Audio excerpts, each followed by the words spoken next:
Thousands throughout the Middle East and around the world have died as a direct result of... Presiden Amerika Serikat Donald Trump memperingatkan Perdana Menteri Israel Benjamin Netanyahu agar pasukannya tidak menyentuh Suriah. Serangan lanjutan dianggap akan memicu eskalasi dan merusak rekonstruksi politik yang dibangun Amerika Suriah. Mengutip Tribun News pada 2 Desember, peringatan itu dikeluarkan Trump dalam postingan di Truth sosialnya pada 1 Desember malam. Peringatan Trump menggarisbawahi agar Israel tidak mengganggu bahkan melakukan eskalasi militer di Suriah. Peringatan itu muncul setelah Israel melakukan operasi yang menewaskan 13 orang dalam sepekan terakhir. Lantas jika Israel menyerang lagi, maka itu akan dianggapnya bisa memicu eskalasi lanjutan, bahkan mengacaukan stabilitas yang sedang dibangun Washington bersama pemerintah Presiden Ahmed Al-Shara. Jika dikhawatirkan dapat mengganggu proses rekonstruksi politik yang baru dibangun, sehingga demi kepentingan tersebut Trump mengambil langkah tegas untuk menjaga keseimbangan Timur Tengah.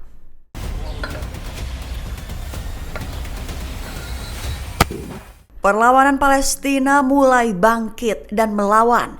Terbaru Brigade Al-Quds bentrok melawan pasukan Israel di zona perang Kabatia, tepi barat. Mengutip Al-Mayadin pada 2 Desember, hal itu diumumkan oleh Al-Quds dalam pernyataannya pada Senin 1 Desember 2025. Dirinci oleh Al-Quds bahwa pihaknya menyerang unit infanteri Israel di dekat bundaran Quds. Persenjataan yang dipakai adalah dengan beberapa alat peledak anti personil dan granat tangan. Peledakan dilakukan sebelum meledakkan alat peledak Tufan di bawah sebuah kendaraan militer. Menurut Brigade Al-Quds, operasi itu menyebabkan cedera di kalangan pasukan Israel. Lantas, sebagai informasi akhir, Al-Quds menekankan bahwa bentrokan itu dilakukan setelah pasukan Israel melakukan agresi baru, di mana dengan penangkapan baru, penyerbuan rumah, dan penerapan kembali jam malam militer di zona tepi barat.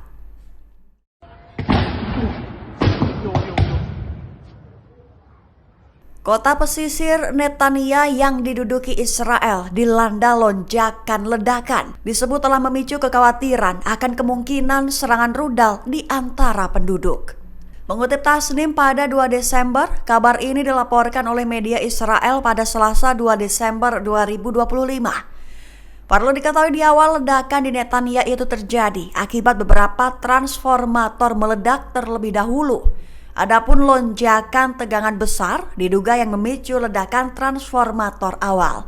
Akibatnya sebagian besar wilayah mengalami pemadaman listrik yang meluas selama berjam-jam pada 2 Desember waktu setempat. Lantas, insiden itu mengguncang penduduk setempat dengan kepanikan.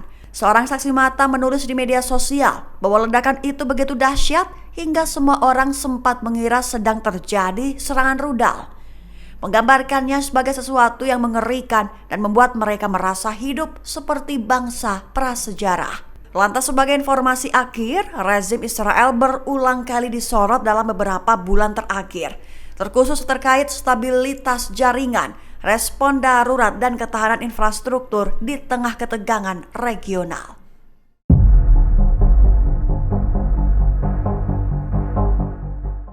Iran menyebut Amerika Serikat sebagai ancaman terbesar bagi perdamaian dan keamanan internasional, merujuk pada pola penggunaan kekuatan dan paksaan sepihak. Mengutip Tasnim pada 2 Desember, hal itu diutarakan oleh juru bicara Kementerian Luar Negeri Iran Esmail Bagei pada Senin 1 Desember kemarin. Dalam konferensi pers, dia mengatakan bahwa Amerika secara terbuka menggunakan kekuatan dalam kampanye melawan pemerintah Venezuela.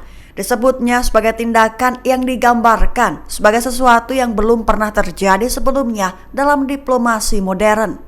Dia pun memperingatkan aksi itu beresiko menimbulkan preseden berbahaya yang dapat diikuti oleh negara lain dan pada akhirnya membahayakan setiap negara.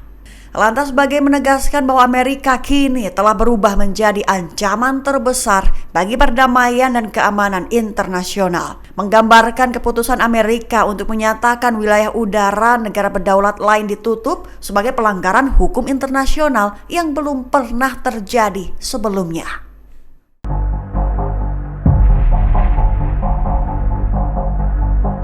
Dua tentara Israel ditusuk seorang pemuda Palestina di pintu masuk permukiman Atirat, utara Ramallah. Aksi nekat itu dilakukan tepat saat militer Israel juga mengintensifkan agresi di tepi barat. Satu di antara agresi barunya adalah menembak langsung seorang wanita berusia 35 tahun di pos pemeriksaan Masmuria dekat Beit Lam. Mengutip Al-Mayadin pada 2 Desember, kabar ini diungkap oleh sumber-sumber Palestina pada Selasa 2 Desember. Sumber Palestina menyebut dua tentara Israel terluka dalam penusukan di pintu masuk permukiman Atirat tersebut.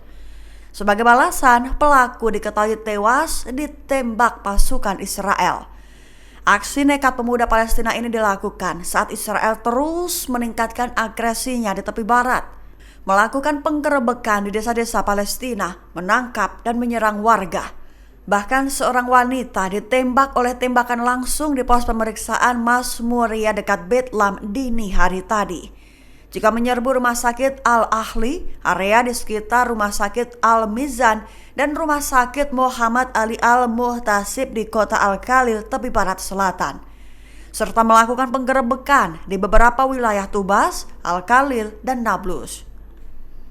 Download Tribun X sekarang, menghadirkan lokal menjadi Indonesia.